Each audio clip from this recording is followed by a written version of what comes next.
Hello everybody, my name is Dwayne Massey and welcome back to my YouTube channel.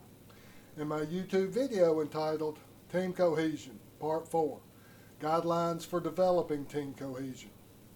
Lecture material that go along with this video can be found on my website, www.masseyinstitute.com.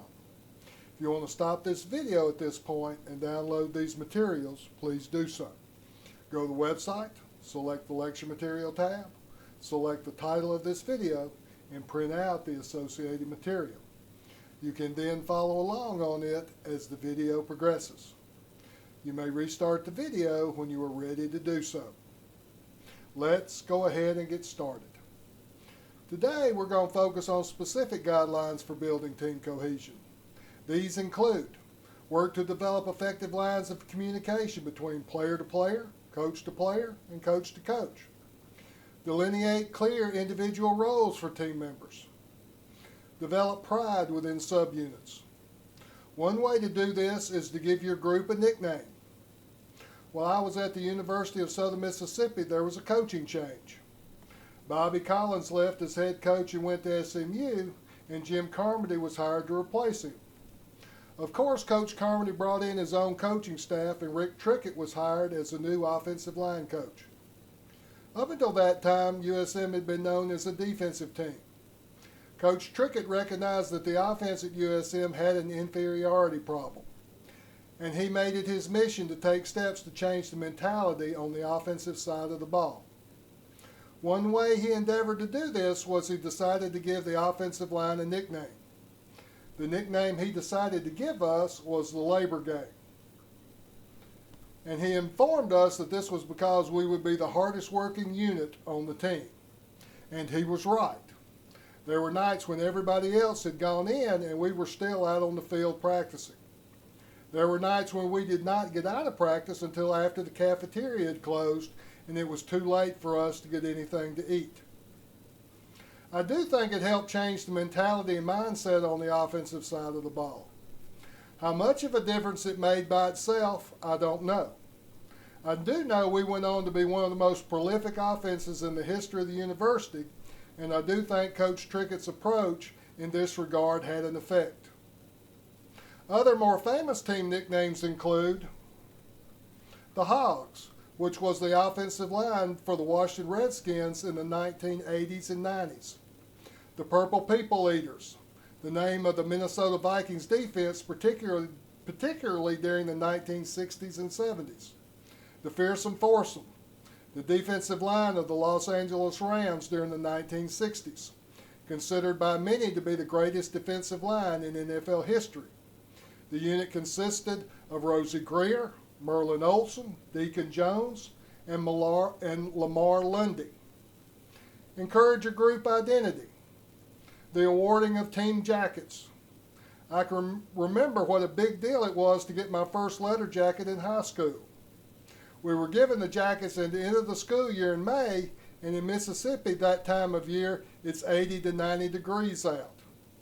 I was so proud of that jacket I was still wearing it around school despite the heat. Many of my teammates were giving their jackets to their girlfriends. There was no way I was going to give my letter jacket to a girl. I still have my college letterman's jacket, and although I never wear it, it is still a great source of pride for me. Schedule social functions. Coaches have had athletes come over to their house.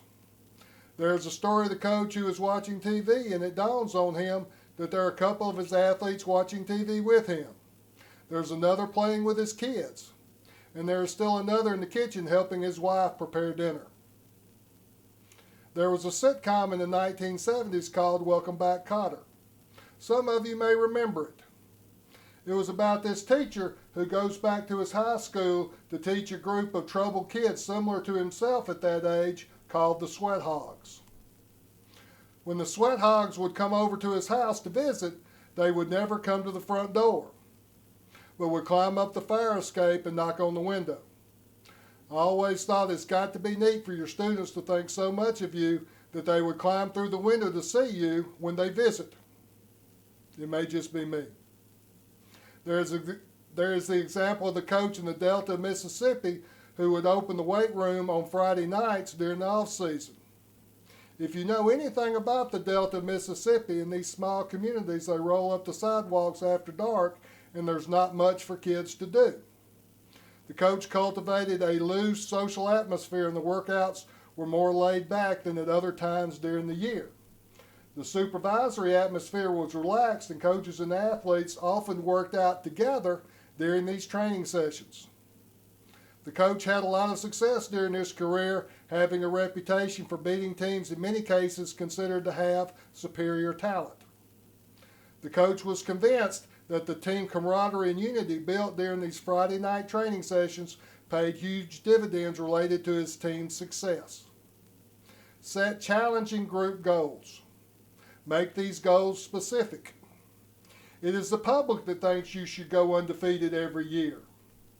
As a coach, you know what your team is capable of and what the expectations for them should be.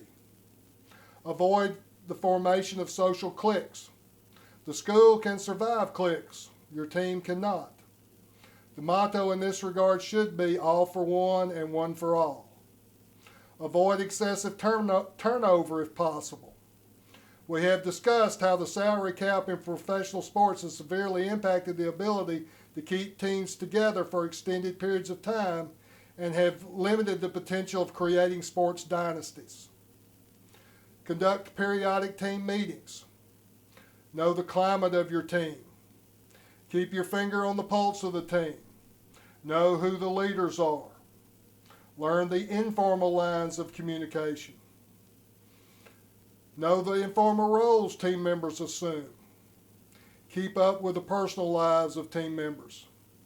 It is a simple, easy thing you can do to show your athletes you care and are concerned about them not just as athletes, but also as individuals. That wraps up our discussion today on Team Cohesion, Part 4, Guidelines for Developing Team Cohesion. In conclusion, I hope something we said today was useful and had some relevance to you. Be on the lookout for my next video, which I hope to post in the relatively near future. Again, be sure to check out my webpage, www.masseyinstitute.com. Additional information about sports psychology and the topics discussed can be found there. Also, if you like what you see today, be sure to subscribe to this channel. And be sure to leave comments, as I'm interested in what you think of these efforts. Thank you so much for watching today.